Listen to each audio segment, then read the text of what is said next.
Basahin po natin ang mga talata mula sa aklat ng Unang Korinto, chapter 1, verses 10 to 17.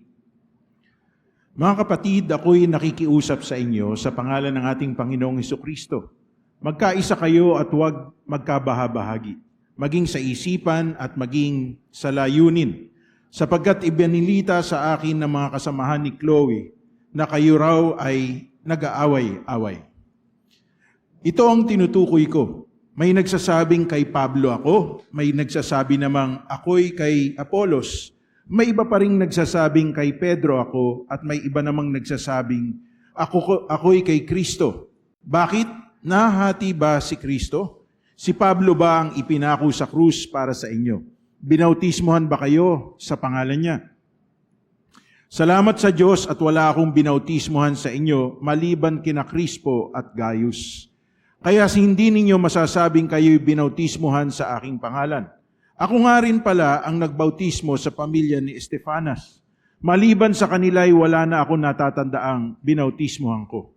Sapagkat isinugo ako ni Kristo, hindi upang magbautismo, kundi upang mangaral ng magandang balita. Ipinangaral ko nga ito, hindi sa pamamagitan ng mahusay na pagtatalumpati at karunungan ng tao, nang sa gayon ay hindi mawala ng kabuluhan ang pagkamatay ni Kristo sa krus. Pagpalain po tayo ng Diyos sa pagkabasa ng kanyang banal na salita. Tayo po'y manalangin. Ama naming Diyos, kami nagpapasalamat sa umagang ito, sa pribileyo na kami ay tinipo ninyo upang kami ay sama-samang sa inyo'y manambahan sa Espiritu at katotohanan. Salamat din sa kanila na mga kasama namin through online.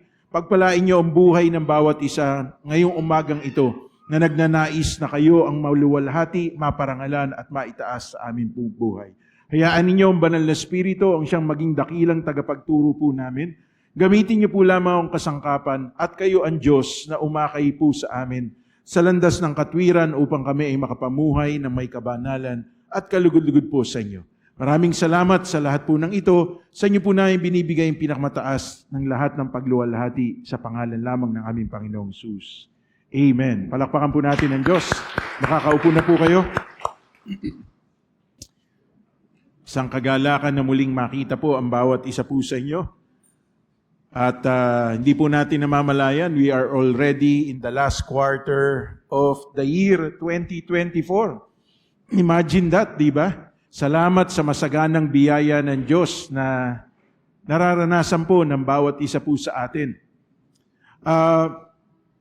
Nasa series po tayo ngayon ng pag-aaral ukol po sa sulat o liham ni Apostol Pablo sa mga taga-Efeso. At sisimulan nga po natin ang ating pag-aaral sa pamamagitan po ng mga talatang ito na ating pong binasa. At dito mapapansin po natin na kahit nung una pa man ay meron pong pagkakabahabahagi o di kaya di pagkakasundo sa iglesia. Okay? At ito po dapat na makita po natin. Ano nga ba ang dahilan bakit po nagkakaroon ng ganitong di pagkakaunawaan? So bigyan po muna natin ng introduction. Si Apostol Pablo po ang sumulat ng liham patungkol po sa mga mananampalataya sa Korinto. Ang city of Corinth po ay isang malaki, malawak, at ito po ay isang lugar na kung saan ang iba't ibang mga tao sa buong mundo ay nagpupunta. Alam niyo po, meron po kasing port sa city of Corinth na kung saan doon po sila nagkakatipon at yung iba't ibang tao sapagkat nasakop ng imperyo ng Roma ang Korinto ay marami po doon ay mga slaves, okay, mga alipin. Nung panahon po kasi na yun, ganun po ang sistema ng buhay ng tao. Kapag ka nasakop ng isang malaking bansa, ang isang bansa, ikaw ay magiging alipin nila. At naranasan din po natin yan sa ating bansang Pilipinas. Nang masakop po tayo ng bansang Espanya for 400 years, ang ating pong bansang Pilipinas, tayo po ay mga kinilala bilang mga Indio, okay? Na kung saan tayo po ay subservient. Mas mababa po ang ating pagkatao sa kanila na sumakop sa atin. So ganun din po sa kanila. The city of Corinth has 300,000 population. But 200,000 of them ay mga slaves, mga alipin nga po. So you could just imagine. Ganun pa man, dahil ang city of Corinth po ay isang trade center, pinupuntahan ng iba't ibang tao sa buong mundo, maunlad po ang pamumuhay dito po sa city of Corinth po na to. Ang totoo, kahit po ang mga churches na nando doon ay mauunlad. Kung atin po mapapansin, bagamat tayo po ay nandito sa Cabanatuan City, pero kapag ka ikinumpara ang ating pong kinalalagyan sa metropolis sa Manila, hindi hamak na mas maunlad ang mga churches na nando doon kaysa sa atin. Bakit? Hindi dahil sa ang mga tao na nando doon po ay mayayaman, kung hindi dahil trade center po eh. So, labas-pasok ang tao, sila po ay nagnenegosyo sa lugar po na yon. At kahit din po dito sa Cabanatuan City, labas-pasok ang tao po rito. Kaya kahit na mga hindi taga-Cabanatuan, kahit na taga-ibang bayan po sila ng Nueva Ecija, pagdating po ng araw ng Lunes hanggang araw ng Biyernes, marami pong tao nagpupunta rito. Kaya di hamak na yung mga churches na narito po ay tila parang mas maunlad kesa sa mga rural churches na nandoon po sa mga lugar na liblib.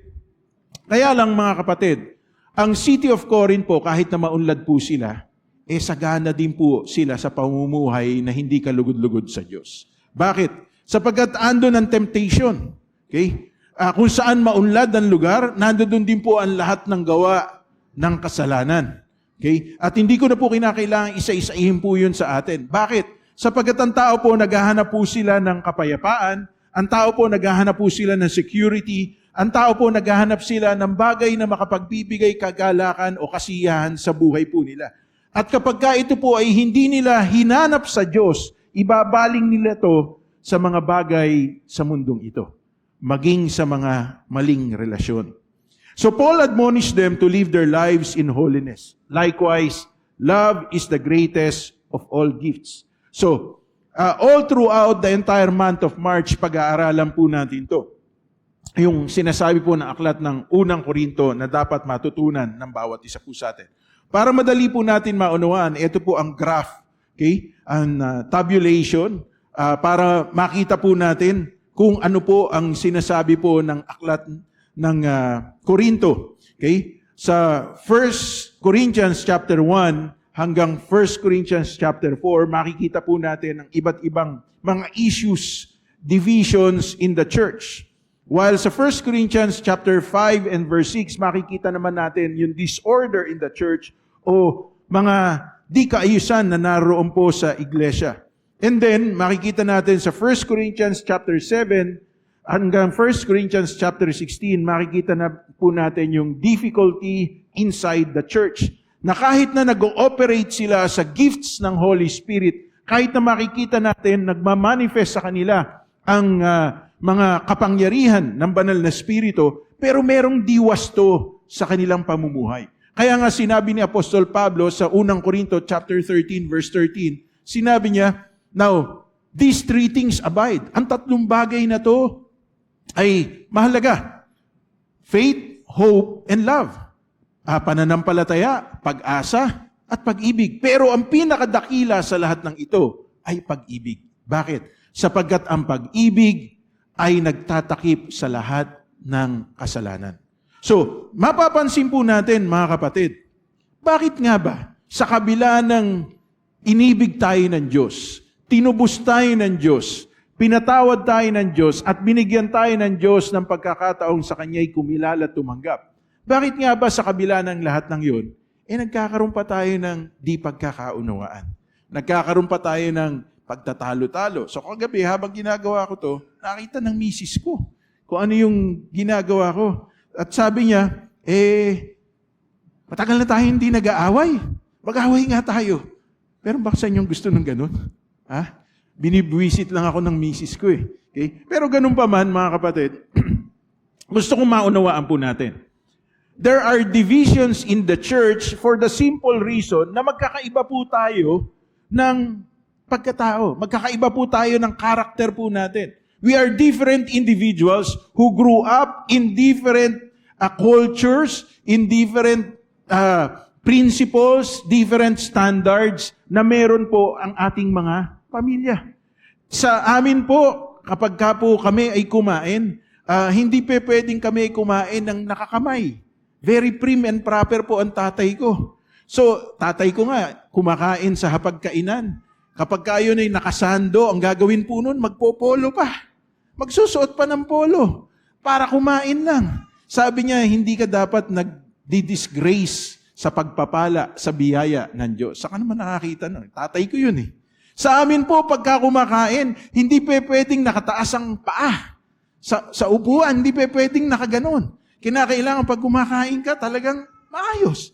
Sa ibang bahay, walang problema yon. Nakataas yung paa. Kahit tumatalsik pa yung kanin, mahalaga, masaya kayo, nagkwekwentuhan, di ba? Yung bang ubos na yung kanin mo, kukuha ka pa ng kanin doon sa kuya mo, di kaya sa tatay mo, sa nanay. Sa amin, hindi pwede yun. Sapagkat kung ano yung sa'yo lang yun. Hindi pwedeng kukuha ka ng ganun. O di kaya naman, yung sausawan mo, sausawan din ng kasama mo. Iba-iba po tayo ng kultura. But it doesn't mean na dahil magkakaiba po tayo ng kultura, mas mapalad kayo at mas kaaba-aba ko. Hindi po ganun yun. Iba-iba lang po tayo ng kultura at ang tanging dahilan bakit po tayo nagkaroon ng pagkakaisa, ng pagkakaroon po ng unity ay dahil po sa Diyos na siyang nagdala ng kaligtasan sa buhay ng bawat isa po sa atin. So, the main idea of our study for today is that disagreement causes division, while agreement causes unity. Pagka meron po tayong pinagsasang-ayunan, magiging dahilan po talaga yun para tayo hindi po magkaisa. Pero kapag tayo po naman po ay merong pinagkaisahan, kaya nga sabi ng salita ng Panginoon sa Mateo chapter 18, verse 18, anumang pagkasundoan ng dalawa dito sa lupa, papangyayarihin ng aking Ama na nasa langit. Kasi meron tayong agreement. And when there is agreement, there is also the possibility of disagreement. Kaya lang tayo mamimili. Alin ang mas gusto natin? Yung magkasundo tayo o di tayo magkasundo? Pwede naman tayong mag-disagree sa isang bagay na nag-a-agree tayo. Halimbawa, sa buhay po naming mag-asawa. Okay? Para walang gulo, pagdating sa bahay, kung anong gusto ng misis ko, sige, masusunod po yun. Kasi kaya nga ang tawag sa asawang babae ay may bahay. Ngayon, wala pa kayong bahay, may apartment, may inuupahan. Hindi po ba? Hindi, pero ibig sabihin kasi nun, ang prinsipyo nun, kayo po yung dapat namamahala sa bahay nyo. Kaya, with all due respect din, kung hanggang ngayon kayo ay nakapisan pa sa inyong mga magulang, hindi pwede kasi ang biblical design ng Diyos sa isang mag-asawa ay dapat silang bumukod. Kaya sa Genesis, makikita po natin, ang sinabi ng salita ng Diyos, ito ang dahilan kung bakit iiwan ng asawang lalaki ang kanyang ama't ina at sasawa siya sa kanyang asawang babae. So originally, the design of God is that there will be a separate identity ng bawat mag-asawa sapagkat bubuo po sila ng sarili po nilang pamilya.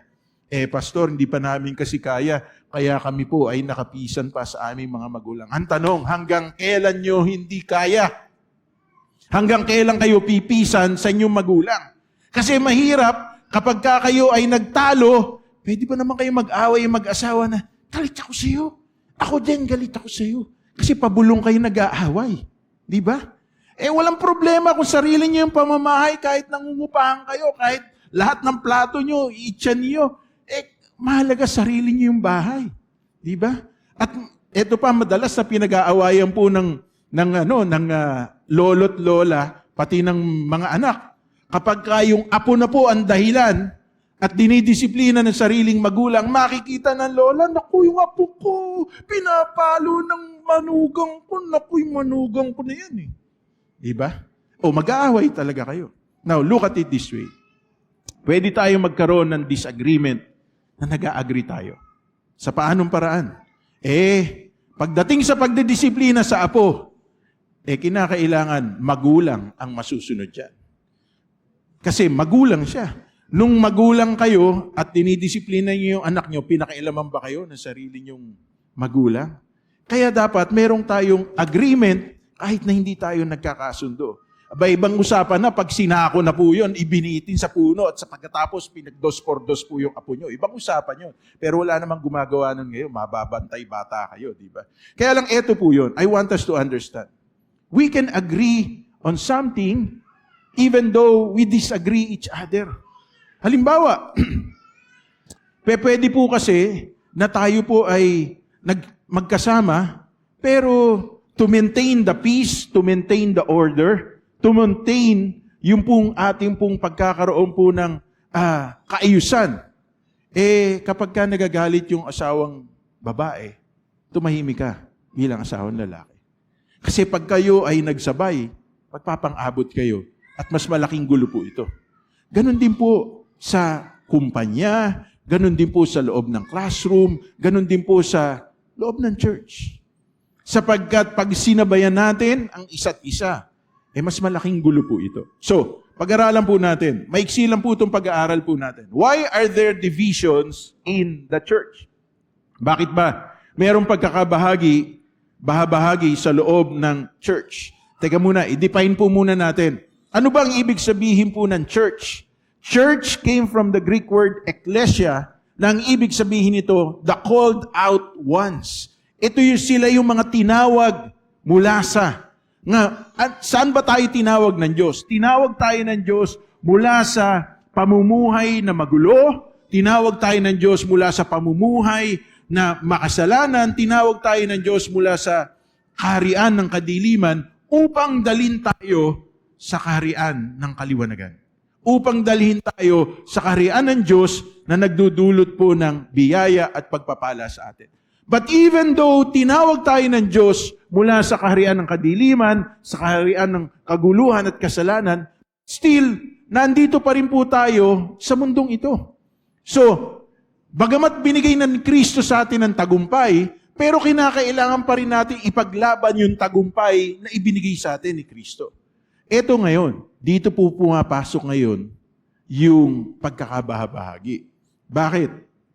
Sapagkat dahil iba-iba po tayo ng pinanggalingan, iba-iba ang kultura na meron ng bawat isa sa atin, iba-iba ang kaisipan na meron tayo, nagkakaroon po tayo ng pagtatalo-talo, pag-aaway-away.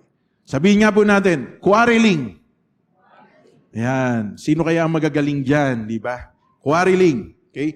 Sabi ng unang Korinto, chapter 1, verse 11, sapagkat ibinalita sa akin ng mga kasamahan ni Chloe, na kayo raw ay nag-aaway-away. Imagine that. Si Apostol Pablo po ay nasa Roma. Nakapunta na po siya, sapagkat sa unang Korinto chapter 5, mababasa natin doon, si Apostol Pablo, sinariwa niya kung paano siya nagpunta sa Corinth Church. Siya kasi nag-pioneer, siya nagsimula ng church sa Corinth. Pero nasa Roma siya, nung lumiham siya, nung sumulat siya sa mga mananampalataya sa Corinto, sapagkat eto na nga po nangyayari, nag-aaway-away sila. Ano bang sayaw ang gagawin natin sa Christmas party? Ano bang damit ang isusuot natin? Ano bang tugtog ang isusuot natin? Okay? Ano ba tayo? Una ba tayong magpe-perform o huli ba tayong magpe-perform? Mga simpleng bagay na hindi nila mapagkasunduan. Di ba? Ano bang dadaling kong pagkain? Hindi, ako na magdadala niyan. Ito na lang dali mo. Bakit pa mas marunong ka pa sa akin? Gusto ko itong daling ko eh. Mga simpleng bagay. Pero, nag-aaway-away sila. Ito pa. Sabi ng unang Korinto chapter 11 verse 18, una sa lahat, nabalitaan ko na kayo'y nagpapangkat-pangkat sa inyong pagtitipon at ako'y naniniwalang may katotohanan yan. Kasi pansinin nyo na lang po, dito sa loob ng church, pagka DBS na natin, okay, kanya-kanyang pangkat na yan. Diba? Pangkat ng mga lola, pangkat ng mga nanay, pangkat ng mga kabataan, mga tatay, mga kabataang lalaki, kabataang babae. Kanyang-kanyang pangkat na po yan. Kaya lang, ito po ang hindi maganda pag nagpangkat-pangkat tayo. Dahil familiar na tayo sa isa't isa, ayaw na nating may iba pa na sasama sa atin. Kasi panatag na tayo eh. Nakapag-open up ka na sa Kanya. Paano kung may ibang sumama? Di ba? Hindi na ako makakapag-open up. Teka muna, ano bang purpose natin? Ba tayo nagsasama-sama? Ano bang purpose natin? Ba tayo nag-grupo-grupo? Sapagkat gusto nating magpalakasan, magpanalanginan, at gusto nating maging encouragement o pagpapala sa isa't isa. Di ba sa isang pamilya, kapag ka may bagong anak, may bagong panganak na sanggol, di ba? Kahit na hindi ka mahilig sa bata, kapag ka yung bata nakita yung pagmumukha mo at tumawa sa'yo, di ba parang ang saya mo na rin? Kaya pala natatawa sa'yo, katawa-tawa yung pagmumukha mo, di ba? Pero chiki, gumaganon ka pero umiyak yung bata, di ba sama ng loob mo? Bahala ka sa buhay mo. Kaya lang ito po, gusto kong maintindihan, ganun din sa pamilya ng Diyos.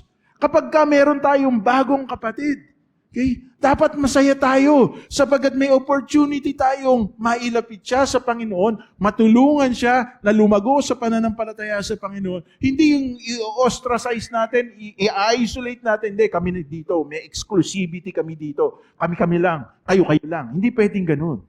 Kaya anong nangyayari, nagtatalo-talo tayo.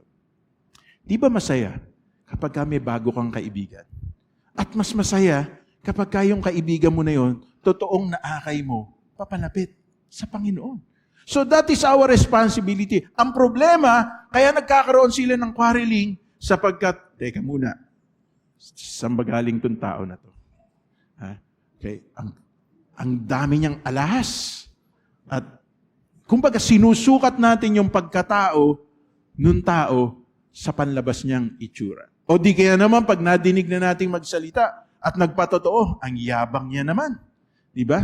O baka ikaw ang mayabang sapagkat ayaw mong may ibang taong pinagpapala at gusto mo lang ikaw ang pinagpapala. So look at it this way. Kaya tayo nagkakaroon ng pagtatalo-talo sapagkat tinitignan natin marahil ang ating sarili na mas privilege kesa sa iba. O baka tinitignan din natin ang ating sarili, bakit siya? Bago lang siya sa church. Ako ang tagal-tagal ko na pero hanggang ngayon ganito pa buhay ko. Teka muna. Di ba dapat meron tayong personal relationship kay God? At si God ang nagbibigay ng security at assurance sa atin. Hindi tayo nakatingin sa mga tao na mga kasama natin sa church. At kung sila man ay pinagpapala, dapat maging masaya tayo sapagkat napagpapala yung kapatid natin at ibig sabihin nun, ikaw na ang susunod na pagpapalain ng Diyos. Kaya kung meron kayo nakitang kapatid na pinagpala, pag-pray mo naman ako, yung pagpapalang dumaan sa'yo ay makarating din sa akin. Hindi yung naiinggit tayo, gumagawa tayo ng kwento, alam ba kung saan niya binili yun? Mura lang yun, dami niya sa Shopee. Malay mo naman. Di ba? Kaya lang, ito po yun Meron tayong inggit. Meron tayong envy. Meron tayong jealousy. At lahat po yan, matatalakay po natin sapagkat sa aklat ng Korinto, sinasabi po ang lahat ng uri po ng kasalanan ng mga mananampalataya. So, number one reason, bakit meron pong pagkakabahabahagi? Because they quarrel. Tignan mo nga yung katabi mo. Mukha bang bungangera yan? Mukha bang tolits yan? Pinagmumulan ba yan? Ito latest ngayon. Di ba? Iwasan po natin ang pagtatalo-talo. Ito, ang susunod, pangalawa, question of alliance. Sabi nga, unang Korinto chapter 1 verses 12 and 13, ito ang tinutukoy ko.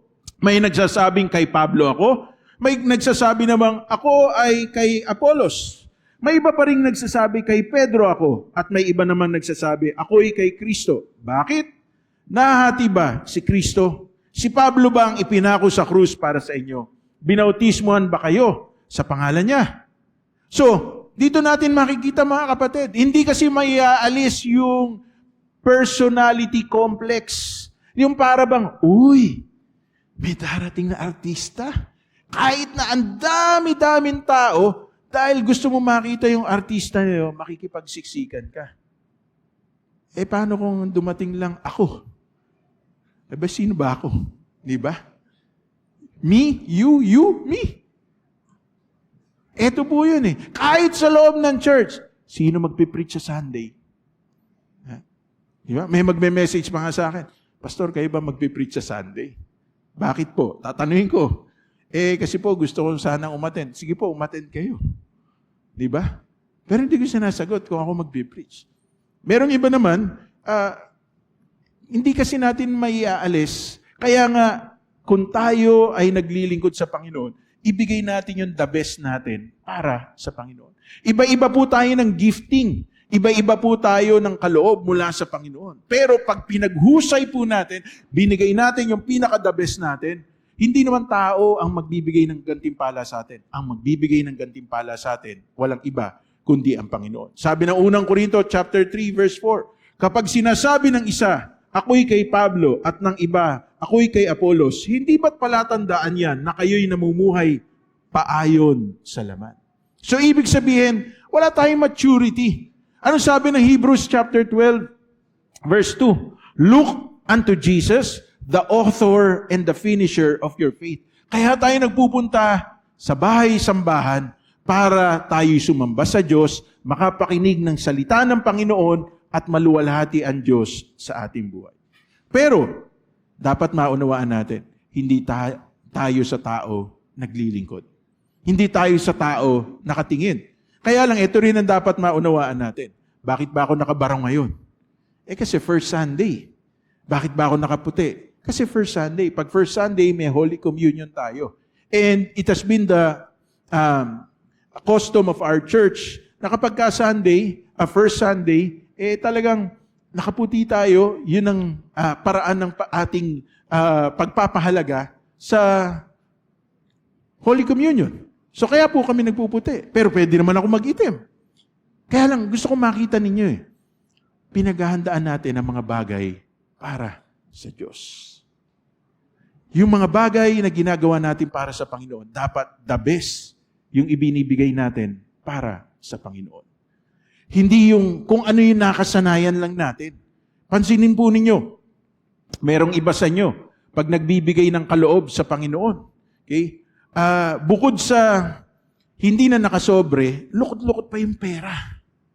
Pag nagbibigay tayo sa Panginoon, we give the best to God.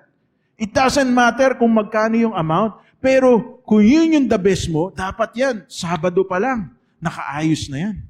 Misis ko sabi dun sa anak ko, anak, magkano kinita mo? Kasi nagko-crochet si Ishe. Okay? Mami, ano po, 150 po. O, yung 15 pesos, itabi mo na. Ha?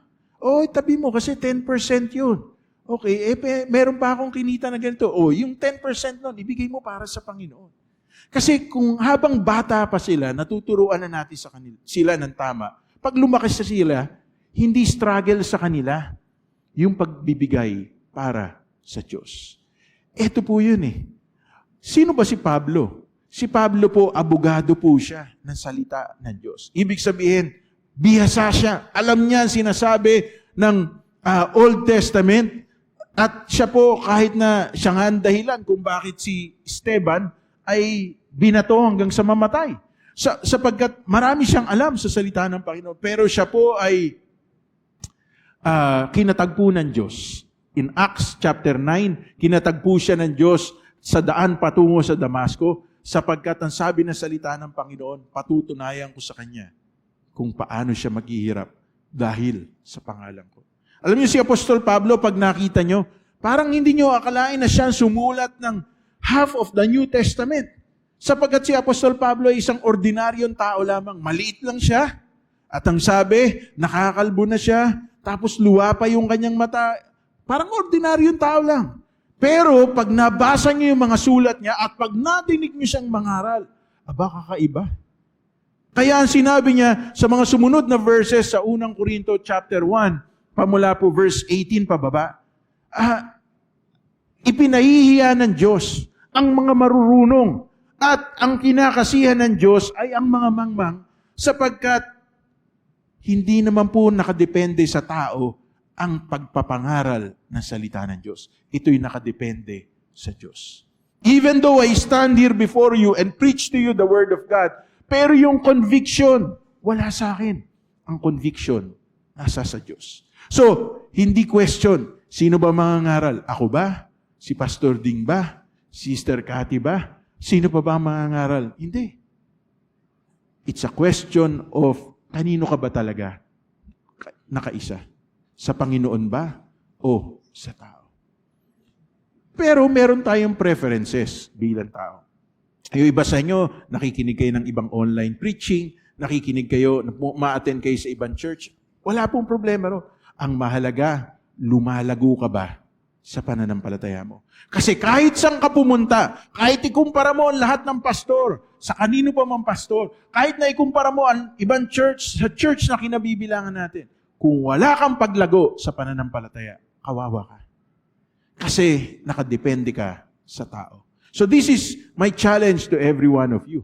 Kinakailangang pagsikapan po nating lumago sa ating pananampalataya. Now, what are the solutions on how not to have divisions in the church?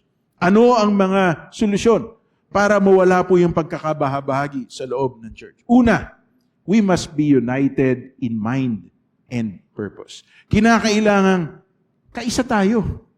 Ibig sabihin, isa lang yung tinatakbo ng ating isip. Sabi ng unang Korinto chapter 1 verse 10, mga kapatid, ako'y nakikiusap sa inyo sa pangalan ng ating Panginoong Jesucristo. Magkaisa kayo at huwag magkakabahabahagi, maging sa isipan at maging sa layunin. Mga kapatid, gusto kong maunawaan po natin. Kaya tayo nandito sapagkat una, gusto natin luwalhatiin ng Diyos. Pangalawa, gusto natin na matupad ang Great Commission sa buhay ng bawat isa sa atin. We are not here to show off kung ano meron tayo. At we are not here because ito nga nakakalungkot eh. Ako po ay pastor sa loob na po ng 21 taon. At sa loob po ng 18 years na ako po yung nagpapastor po dito sa ating local church na to. Nakita ko na po, merong mga uma-attend sa church, naghahanap lang po sila nang pwede nilang maging ka-network sa negosyo. Uy, ito mukhang maporma to, mukhang maraming pera to. Kakaibiganin ko to. Okay? Baka pwede ko tong utangan. At nangyari po yan. Nangyari po yan. May mga transaksyon na naganap sa loob ng church na hindi ko nalalaman na kapag kadating na ng singilan, kasama na ako. Pero nung panahon na nagkaroon sila ng deal, ng transaksyon sa loob ng church, wala ako. Pero nung panahon na sila hindi na nagkakasundo, pastor, nakilala ko siya sa church. Nakilala mo sa church. Pero bakit ka umutang sa kanya? Bakit mo siya pinautang? Alam ko ba yan? Hindi. Kasi nga pumupunta sila sa church na hindi nila iniisip yung purpose nila at kung ano po talaga ang dapat po nilang gawin. Mga kapatid, gusto ko sabihin sa inyo, kaya tayo nandito, una, dahil sa Diyos. Pangalawa, gusto natin tuparin ang kalooban ng Diyos sa ating buhay. Now, kung dito sa loob ng church na to, okay, meron kayong makitang kapatid na makakatulong sa inyo, pag-pray nyo muna. Humingi kayo ng payo sa akin. Kasi, mas kilala ko ang marami sa inyo eh. Hindi yung magugulat na lang ako, ano? Sila na ba? Ano? Yun po yan eh. Yung iba kasi, uma-attend sa church, naghahanap na majo-jowa. So, magugulat na lang ako. Hindi lang pala jowa. 3 pa naging jowa sa loob ng church. At lahat sila sugatan. Tingnan nyo. Hindi kasi tayo united in mind and purpose. Kaya ano nangyayari? Nawawala sa church. Ngayon, kasalanan ko ba to? Siyempre hindi. Kaya lang, let this be our mind. Pumupunta tayo sa church, nagtitipon tayo. Una, para sa Diyos. Ngayon, kung loobin ng Diyos na sa pamamagitan ng ganitong pagtitipon, meron kang makilala para makatulong sa iyong pangangailangan at go signal ng Panginoon, di well and good. Okay? Pero, walang sisihan ha. Baka mamaya, bandang huli, ako pa sisihin ninyo. Kasi hindi kayo humingi ng prayer sa akin. At kung sakaling humingi kayo ng prayer sa akin at sinabihan ko kayo, sige, tuloy ninyo. Okay? At hindi nag-work out, meron din tayo kasing case na ganyan eh, sa Baliwag. Hindi nag-workout. Hindi ko rin kasalanan yun. Kasi meron kayong sariling kaisipan. Pero let this be the solution para mawala po ang pagkakabahagi. Let us be united in mind and purpose. Pangalawa, ang purpose po natin is to preach the gospel. Sabi ng unang Korinto chapter 1 verse 17, sapagkat isinugo ako ni Kristo, hindi upang magbautismo, kundi upang mangaral ng magandang balita. Ipinangaral ko nga ito, ngunit hindi sa pamamagitan ng mahusay na pagtatalumpati at karunungan ng tao. Nang sa gayon ay hindi mawalan ng kabuluhan ang pagkamatay ni Kristo sa krus. Mga kapatid, alam nyo, kaya po tayo nabubore. Yung bang humahanap tayo ng mga bagay na makapagpapasaya sa atin. Kasi hindi natin nakikita yung purpose ng Diyos sa buhay natin. Hindi lang natin purpose na maluwalhati ang Diyos, purpose din natin tuparin ang iniutos sa atin ng Panginoon. Ano yung dakilang utos na ibinigay sa atin ng Panginoon? The Great Commission. Sabi po ng Mateo chapter 28 verses 18, 19, and 20. All authority in heaven and on earth has been given to me. Therefore, go to all nations. Preach the gospel, baptizing them in the name of the Father and of the Son and of the Holy Spirit, and teaching them the commandments that I have given you. Mga kapatid, napakalaking responsibility po niyan. Okay? Sapagkat si Jesus mismo ang nag-utos niyan. Kung tatanungin ko kayo, kapag ka ba kayo kinausap ng Diyos, susundin niyo ba ang pangungusap ng Diyos? Oo! Pero, ayun, malinaw na sinabi ng salita ng Panginoon. Pero ilan sa atin ang humahayo para mangaral ng mabuting balita? Yun lang tricycle driver na nagsiservice sa anak mo, nasharean mo na ba ng gospel? O baka pinaubaya mo na sa kanya yung kinabukasan ng anak mo, yung buhay ng anak mo, pero siya mismo hindi yung panahikayat lumapit sa Panginoon. Yung suki mo na araw-araw bumibili sa'yo at meron kayong magandang ugnayan, nashare mo na ba ng gospel? Yung mga tao na tumutulong sa'yo, yung mga empleyado mo, nashare nyo na ba ng gospel? Alam nyo, simulan nyo na ngayon ipag-pray. Para mawala po yung inggitan, di pagkakaunawaan, pagkakabahabahagi. Let this be our mind. Let this be our purpose. I need to share the good news of salvation. Alam nyo, pagka ginawa po natin to, pagpapalain tayo ng Diyos. Hindi lang tayo pagpapalain financially, materially, emotionally, pagpapalain tayo ng Panginoon spiritually. Kasi unang-unang mararamdaman natin, kakaroon tayo ng joy. Wow, Lord, thank you. Nabigyan niyo po ako ng opportunity para makapag-share ng mabuting balita. Maipatotoo ko yung ginawa mong pagbabago sa buhay ko. Pangalawa, magkakaroon tayo ng peace. Sapagkat yung tao na nasharean natin, okay, may possibility na siya'y magpatuloy sa Panginoon at ikaw ang ginamit ng Diyos para sa Kanya, kaya payapa ang puso mo, nasharean mo siya ng mabuting balita. At tuloy-tuloy na po ang pagpapala ng Panginoon, lalo na pag lumago siya sa pananampalataya niya sa Panginoon. Alam niyo mga kapatid, this is our responsibility. Ito po ang tungkulin natin. Sa pagbalik-aral po natin, why are there divisions in the church? Dalawa lang po. Because of quarreling, because of the question of alliance. And solutions on how to not have divisions in the church. Let us be united in mind and purpose. Kaya tayo nandito para luwalhatiin ng Diyos. Pangalawa, para tuparin ang kalooban ng Diyos sa ating buhay. At dito po, nagtatapos. Preach the gospel. Okay? Nalulungkot po ako. Kaya lang, wala naman akong magagawa eh. Ang galing niyo sumayaw sa TikTok. Ang galing niyo sumayaw, di ba? Tinuruan pa tayo ni Brother Romel kanina habang tayo sumasamba sa Panginoon. Okay? Pero pagdating sa pangangaral ng salita ng Panginoon, hindi ko po alam kung paano gagawin ko. Okay? Eto nga, tinuturo ko na sa inyo. Simple lang. Ibahagi nyo ang pag-ibig ng Diyos. Ibahagi nyo kung paano kayo inabot ng Diyos.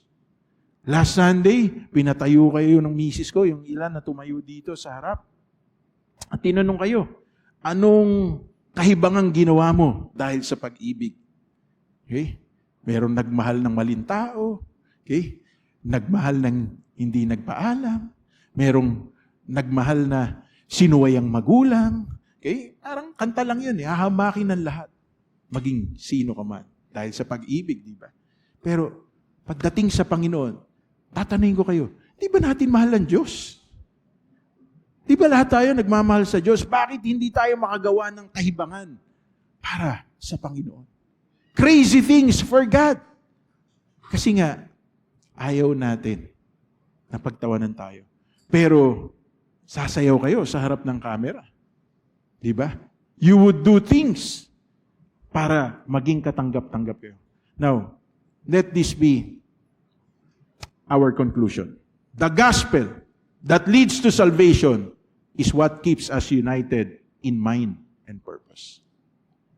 Ang mabuting balita, magandang balita, na nagbibigay kaligtasan, ang dapat nagbubuklod sa atin para tuparin ang kalooban ng Diyos sa ating buhay. Challenge, let us see the goodness of God in the lives of our brethren. Lahat po tayo may kahinaan. Lahat po tayo may pagkukulang. Lahat po tayo pwedeng magkakamali. Pero tingnan po natin ang kabutihan ng Diyos sa buhay ng bawat isa sa atin. Sapagkat pag tinignan natin ang kabutihan ng Diyos sa buhay ng bawat isa, ang maghahari sa ating puso ay ang pag-ibig ng Diyos. I choose to see the goodness of God in the lives of every one of you. Kahit na nakikita ko, may iba sa inyo na hindi kayo namumuhay ng kalugod-lugod sa Diyos. Kahit na nakikita ko yung ibang kabataan, pagka Sunday, nandito sa church, naglilingkod sa Panginoon, pero makikita ko, pag nagmamaneho ko, alam nga naman, buksan ko pa yung bintana ko, nakikita ko, nagvi-vape. Nakikita ko, hey, may kainuman. Kailangan ko pa ba sabihin sa inyo yun? Hindi, alam nyo naman yun eh. Pero ang kailangan ko sabihin sa inyo, na kahit na may ginagawa tayong hindi tama, iniibig tayo ng Diyos. Kahit na mali yung ginagawa natin, tinatanggap tayo ng Diyos. Binibigyan tayo ng pagkakataon ng Diyos na tayo ay magsisi at talikuran ang kasalanan natin. Even the people of this world, lumabas kayo sa kalsada na yan. Hindi nyo naman kailangan sabihin sa kanya, ba't ka naninigarilyo? Ba't ka naglalasing? Ba't mo ginagawa yung mga bagay na yan? Hindi mo ba alam, kasalanan yan, pupunta ka sa... No. Alam naman nila, mali yun eh. Pero ang kailangan nilang malaman, kung gaano sila kamahal ng Diyos sa kabila ng lahat ng yan. Sapagkat kung maunawaan nila kung gaano sila kamahal ng Diyos, makukonsensya sila. Makikita nila, oo nga, napakabuti ng Diyos sa akin. Kaya kinakailangan sa tulong niya, mabago ang buhay. That is the grace of God sa buhay ng bawat isa. Tayo po lahat ay tumayo. Awitin po natin yung kinanta po natin kanina. At habang tayo po ay lumalapit sa Panginoon sa sandali pong ito, nais ko po, tingnan po natin, ano ba ang bagay na dapat po nating isuko sa Panginoon? Kasi on our own, hindi po natin magagawa. Pero si Lord lang ang makakatulong sa atin para magawa nating magbago sa tulong niya. O Panginoon, pinupuri kita. Ako'y naririto upang sambahin ka. Magpakailanman itataas kita. Sa aking buhay, ikaw ang Diyos. Minsan pa, O Panginoon, O Panginoon, pinupuri kita. Ako'y naririto upang sambahin ka. Magpakailanman itataas kita. Sa ating buhay, ikaw ang Diyos. Ako'y nilikha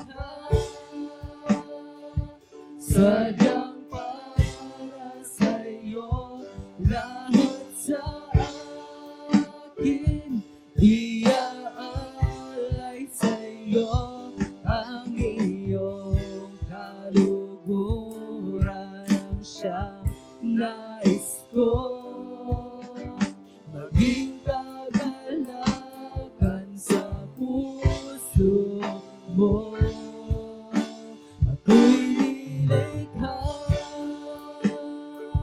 sadyang para sa'yo. Lahat sa akin iaalay sa'yo. Ang iyong mura ng siyang nais ko maging kagalakan sa puso mo. O Panginoon, pinupuri kita. Ako'y naririto upang sambahin ka. Magpakailanman itataas kita sa aking buhay. Ikaw ang Diyos. Tayo po'y pumigit. Sabi ng awitin, ako'y nilikha sadyang para sa iyo. Yan ang katotohanan, mga kapatid.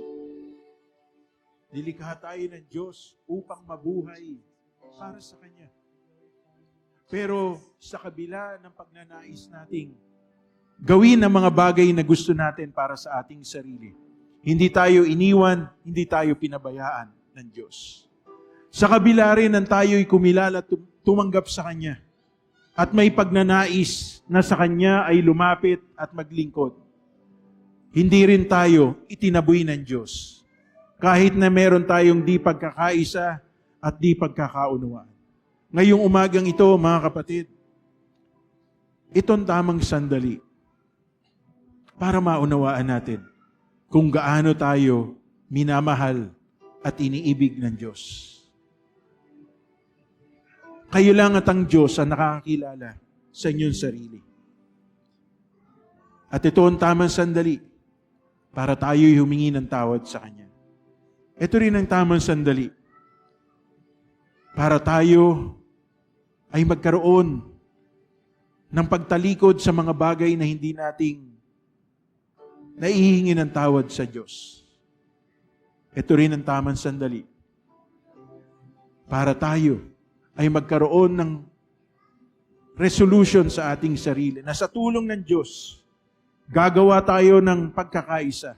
Gagawa tayo, magiging dahilan tayo para tayo'y magsilbing pagpapala sa buhay ng ating mga kapatid at ng maraming tao.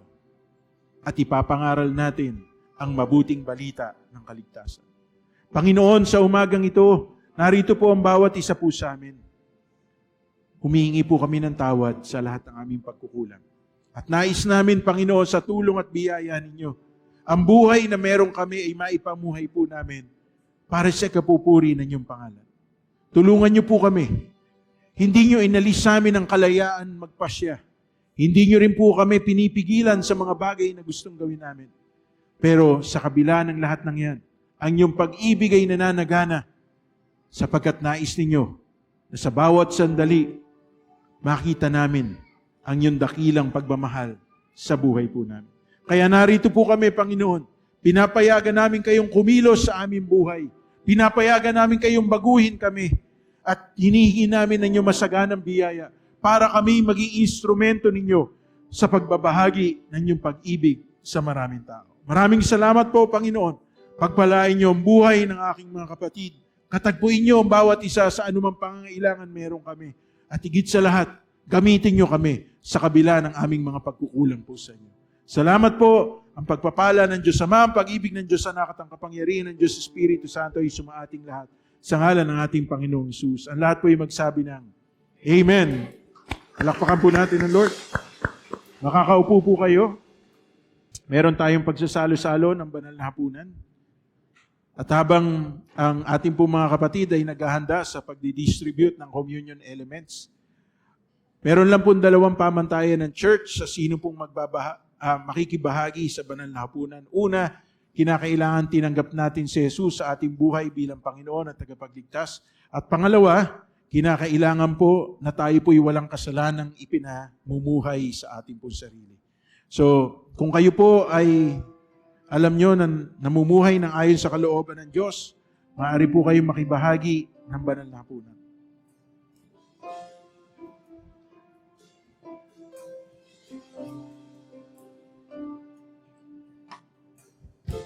Hinamag at tinawanan, ngunit hindi ka lumaban. Pagkat laman ng isip mo, lubos na kaligtasan ko. Ibinigay ang buhay mo para sa bagong buhay ko. Pagkat sa isip mo'y ako minamahal ang tulad ko. Pag-ibig mong kay ganda sa iyong krus ibinuhos, O Jesus, inalay mo. Pag-ibig mong kay ganda. Tayo pong lahat ay tumayo. Itaas po natin ang tinapay. Ito ang katuruang tinanggap ko sa Panginoon at ibinibigay ko naman sa inyo. Nung gabing siya ipagkanulo, ang Panginoong Hesus ay dumampot ng tinapay. Nagpasalamat at pinagpirapiraso yun at sinabi, ito ang aking katawan na inihandog para sa inyo. Gawin ninyo ito bilang pag-aalaala sa akin. Tayo po'y manalangin. Salamat po, Panginoon, sapagkat simbolo ng tinapay na to ay ang katawan ni Kristo na inihandog at binayubay sa krus ng Kalbaryo upang magsilbing kabayaran ng lahat ng aming kasalanan. Sa aming pagkabahagi, Panginoon, ng banal na hapunang ito, aming ipinapahayag na bahagi kami ng isang katawan na babalikan ni Kristo. Kaya't tulungan niyo po kaming magsama-sama, magkaisa at magmahalan. Sabay-sabay po natin kainin.